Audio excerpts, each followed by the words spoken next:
robot named 1W Larry. And let me tell you, he's not the smartest robot you ever met. Surprisingly good dexterity for a robot. I was very surprised on that. He has two different sets of hands, right? He has two different sets of hands.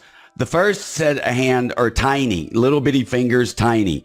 But for the ones we did a little bit called the robot rectal exam, he puts on these big steel rectangular fingers with a lot of right angles. And Steve-O really took one for the team. How does that work? How does Steve-O Well, he's got to bend over. But does he raise his hand for that? Like, how does it go to Steve-O? Or do you guys just know which guys picking out of a hat? Who's choosing Steve-O?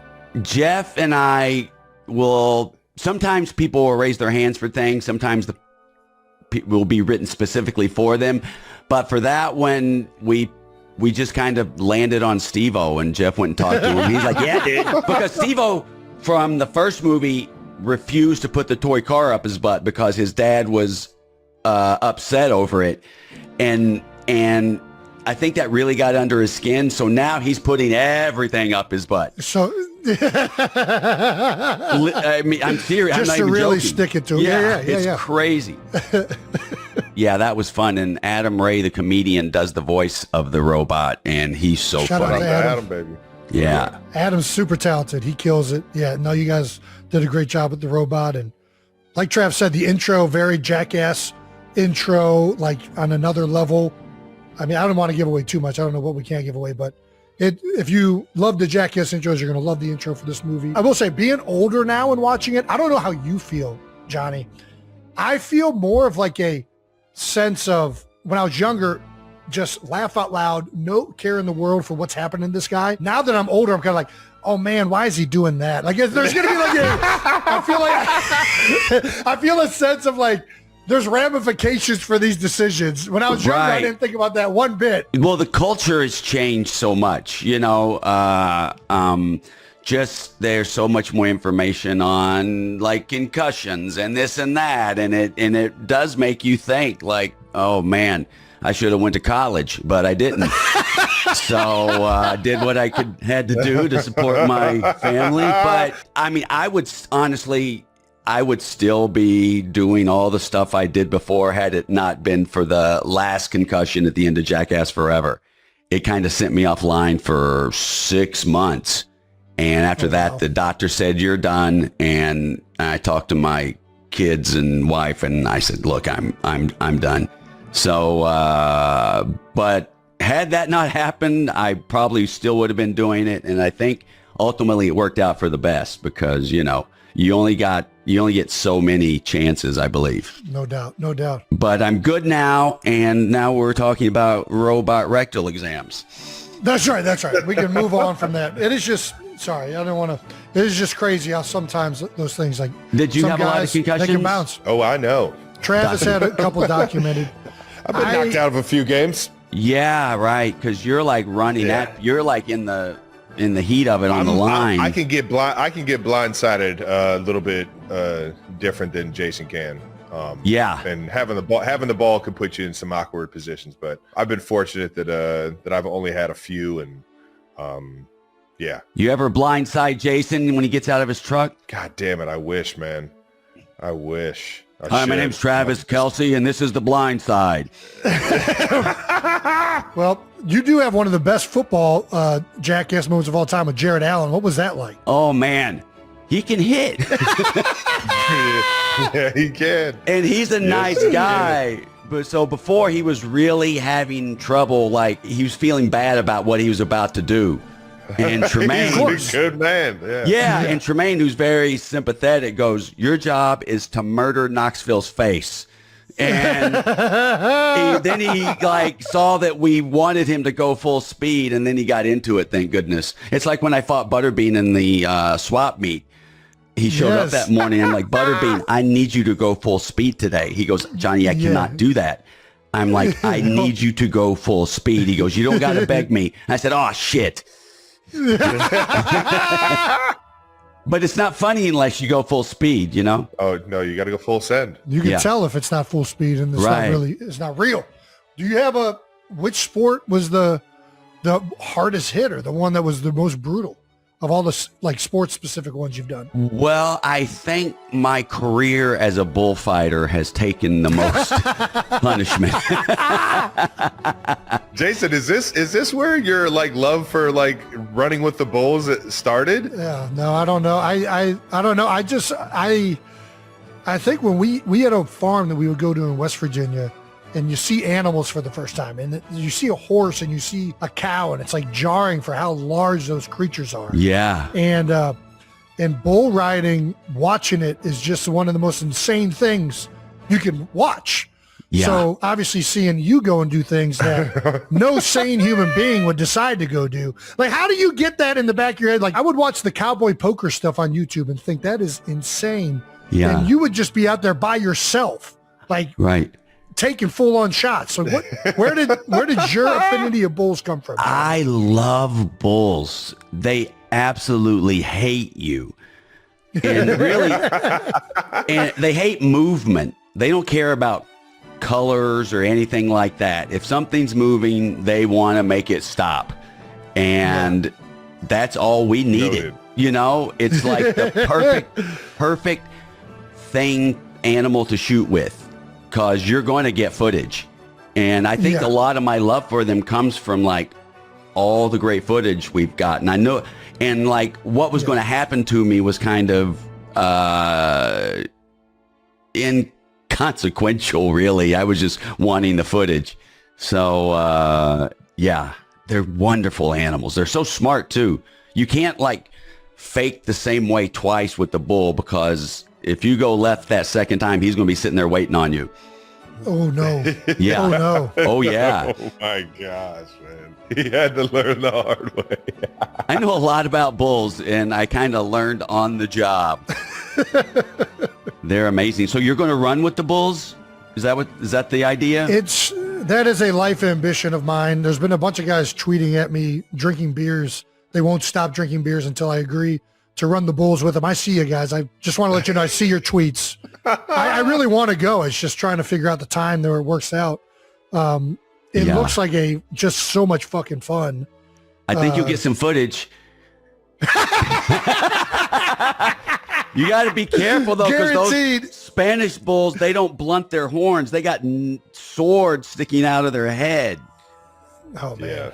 Yeah, so we have to go with some Kevlar. Yeah, some Kevlar around the major arteries and stuff. Yeah. We got to protect that gym dog too. That's the main thing to protect. Oh man, he's already got 4 girls. He's good. Yeah. It save you on a vasectomy. That's right. It'll save me a procedure. So, out of all the movies, do you have like a favorite one that you guys have done, or like is it always just the one coming out is the focus and is the favorite? But wow, each of them are different to me. You know, the first one's like it's almost innocent compared to what it became. The number 2 was our most unhinged one. It was, everyone was just on their worst behavior at that time. And I got super obsessed and wouldn't stop shooting. Even I was on weekends, I had a cameraman follow me around. I was running into street signs and trying to jump parking meters, just whatever. I was literally running into stop signs. And they had an intervention to get me to stop shooting because I wouldn't quit. And yeah, I don't know. Each of them is special. And but I think maybe number 2 is possibly the cast's favorite. Of course, we love the one we have coming out, but it was just a lot of, and the behavior got worse when the cameras were off. Just a rowdy bunch. Did you always feel like you had to one up each other? Was that kind of like the running bit amongst everyone? So I didn't want to do. Yeah, the answer is yes, but it comes out of a place of competition. I didn't want to do a second movie because I thought, how would we top the first? And that got in my head. to the point where I was like, we're done. And, but Tremaine, the director, goes, we don't have to top it. We just have to be funny. Right. That made me relax. And then I felt like that was I got past the block. So, but yeah, if someone gets a great bit, the other guys are like, I need a better bit, which is great for me because I produced this turkey too. How much stuff ends up making it in versus not making? Like, how many bits are you guys doing? How do you decide what makes it into the movie? Is it strictly your decision, or is this you and Tremaine's? Is this? Well, yeah. Tremaine, Spike, and I will make those decisions, and we always overshoot because you never know what's going to work.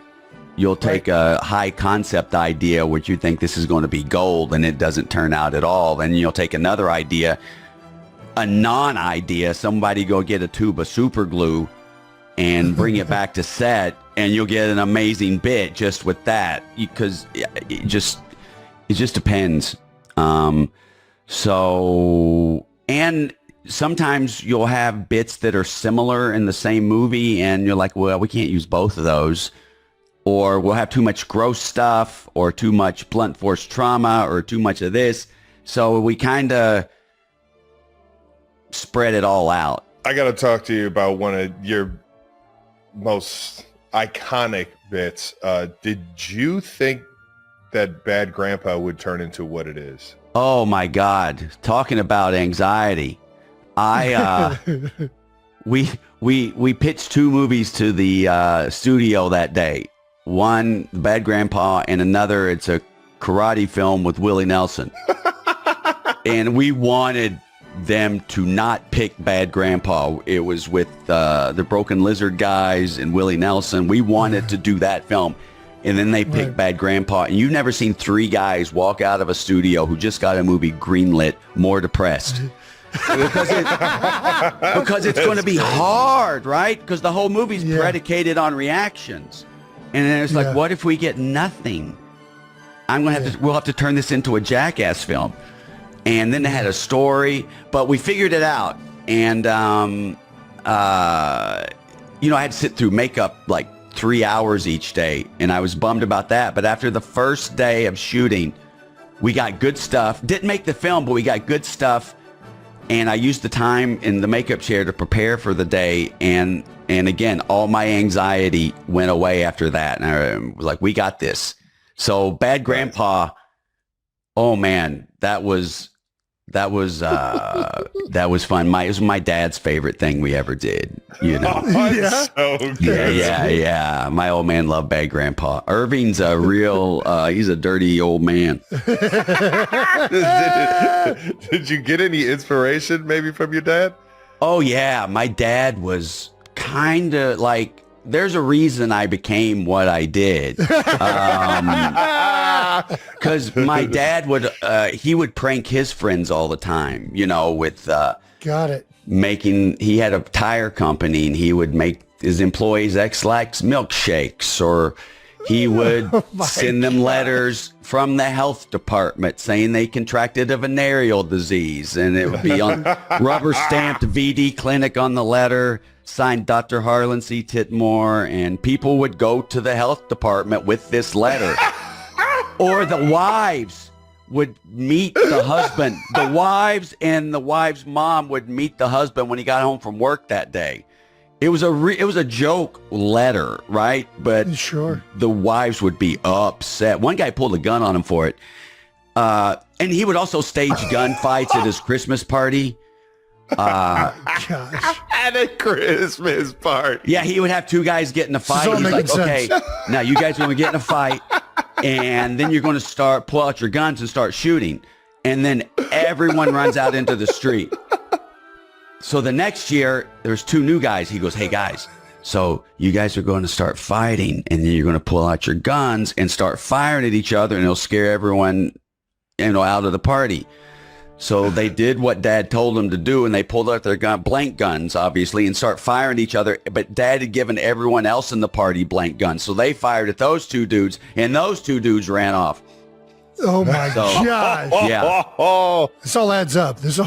What does your dad have if Bad Grandpa was his favorite bit, what was your dad's least favorite? He didn't like when I did stunts. My family didn't like to watch me do stunts because of the, because, Something back it up. I go night sometimes. We're going to do a quick round of Jackass superlatives. Oh, right? Shit. Yeah. That will be quick because there's probably 2. All right. Worst idea.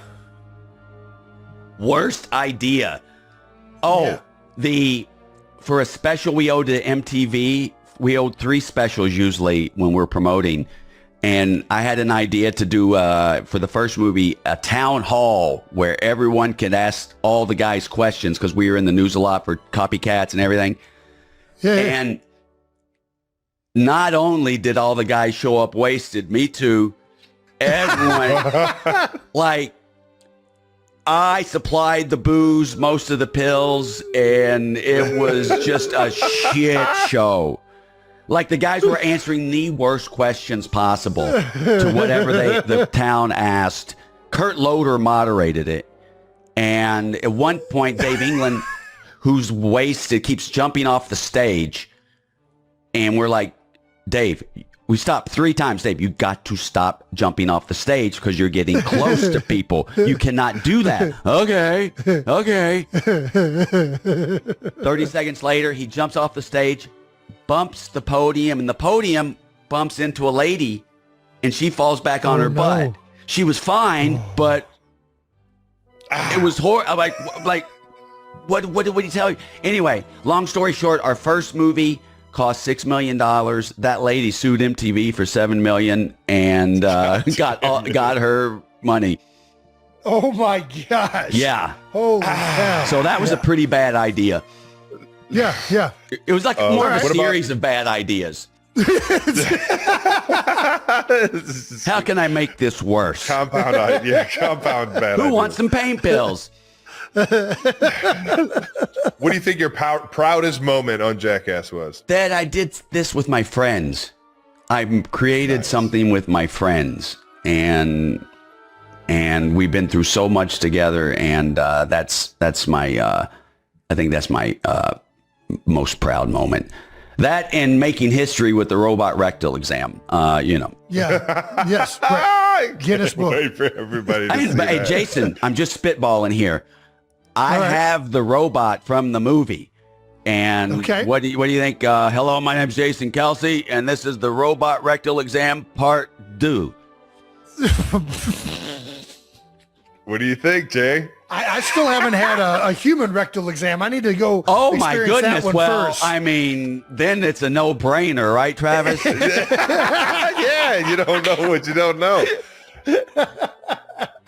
All righty, moving on. Do you have a skit that didn't hurt as bad as you think that you thought going into it? I'm kind of somewhere else when all that's happening. Yeah. Usually afterwards, it'll hurt. You know what hurts?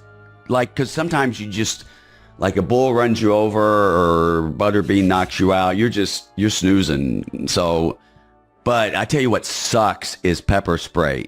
It just, it's the ad for 20 minutes. It's the worst feeling. And then you get home later that night, you shower, and it just starts up again. Re-ups. Yeah. It's the worst, man. Pepper spray did hurt. I've had a little taste of that. That was it sucks. My favorite one. I didn't sign up for it though. Yeah. What about a skit that you couldn't believe they let you do? I think when Dunn stuck the little toy car up his ass in the first movie, we're all real proud of that one. Yeah. Getting those X-rays back. Oh my God. That lady who first looks at the X-ray, that look on her face, and that doctor was, you couldn't cast a doctor that was better than that dude. I don't remember eating this. Oh, I don't think you ate that. Well, how do you think it got there? Maybe you stuck it up your ass. Oh my God, that guy was amazing. Oh my gosh. Is there a stunt you never got to do that you always wanted to? Well, we have a list of like a few hundred pages long of unshot ideas. But I think the two of the ones at the top, I always wanted to get a jackass flag on the moon. I'm still trying.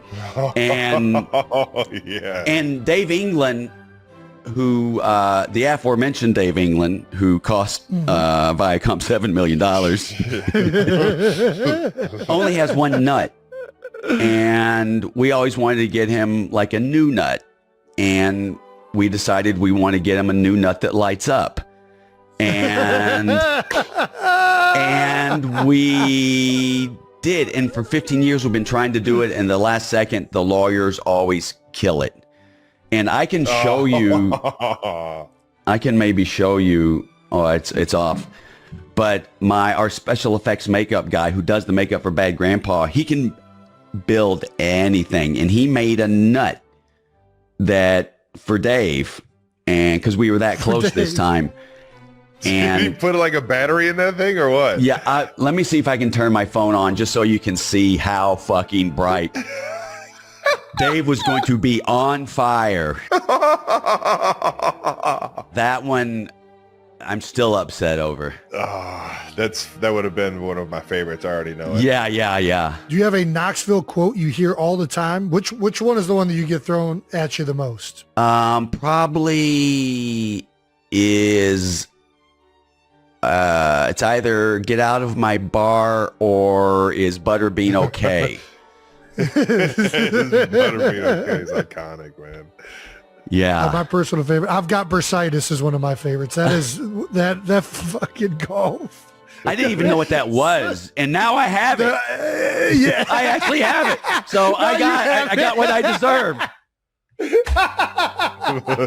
It comes full circle. Yeah, glad I didn't say I got chlamydia, but because it came full circle. In your mind, what's the greatest stunt of all time? Ooh, like you mean stunt or prank?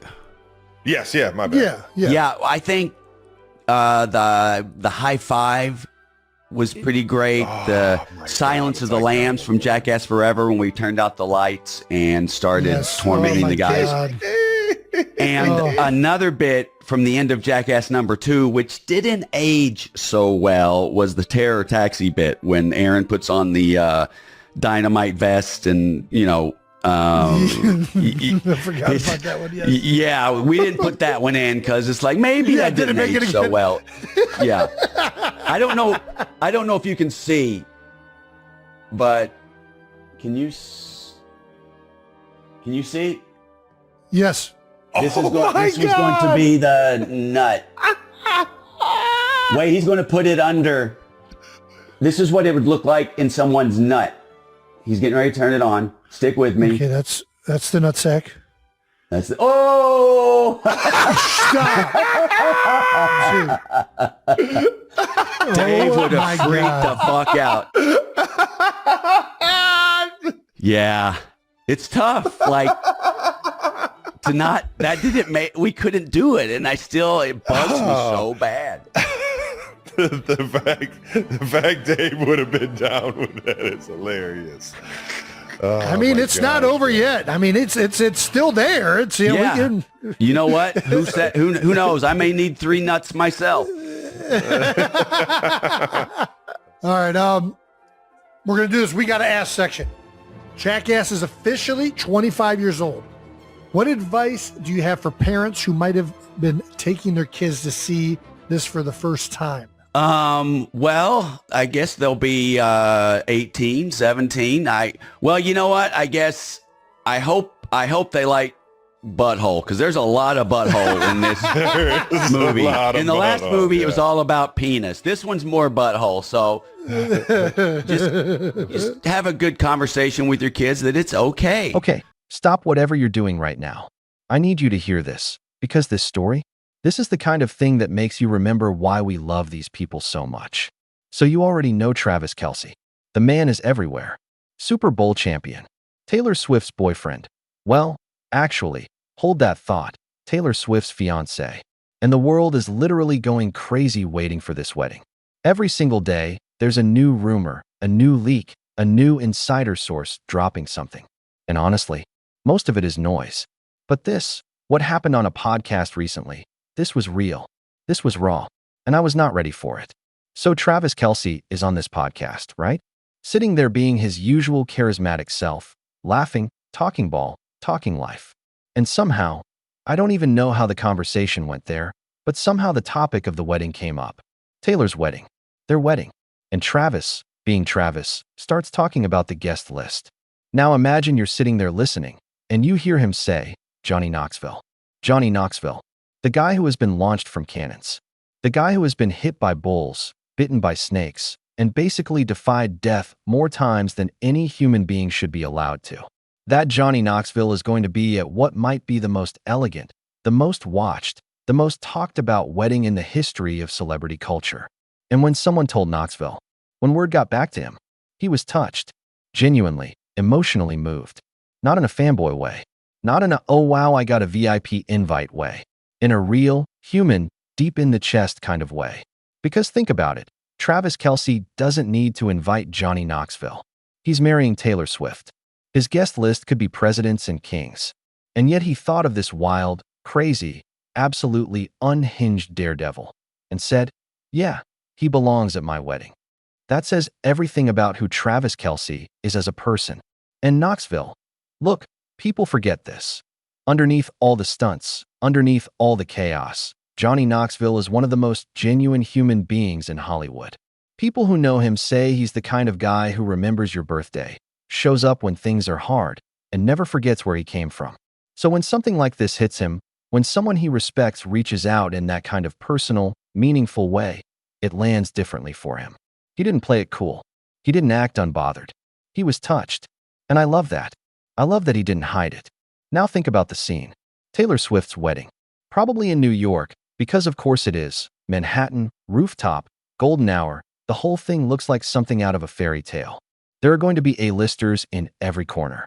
There are going to be moments that make it into history books. And somewhere in that crowd, standing there in whatever he decided to wear, is going to be Johnny Knoxville. Probably the only person at that wedding who has ever been tasered on camera.